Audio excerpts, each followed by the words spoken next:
Mahirap pang ipaliwanag sa ngayon. At hindi pa rin kasi ako sigurado. Pero ang alam ko lang, nung araw na pinatay ang mami ko, yun din yung araw na nasunog yung lab ko sa siya nagkatrabaho.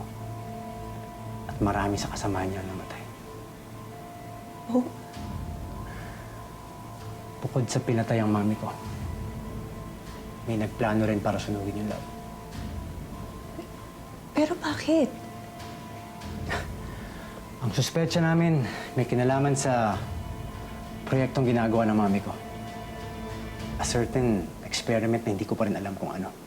Pero dahil dyan sa notebook na binigay mo sa akin, baka malaman ko yung buong katotohanan. Experiment? Ano naman kung ganalaman ko dun? Hindi ko pa masasagot sa ngayon yan, pero posible na nakatrabaho ng mami ko yung mga magulang mo. At yung taong nanakit sa'yo. I'm sure he's after you at yung notebook na yan. Pero, paano po niya nalaman?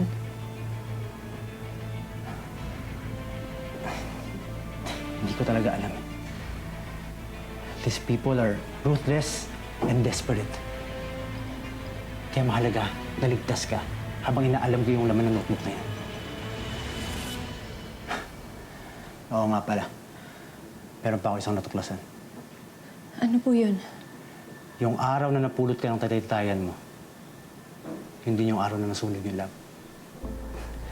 Kaya sigurado ako konektado ang lahat sa mga nangyayari.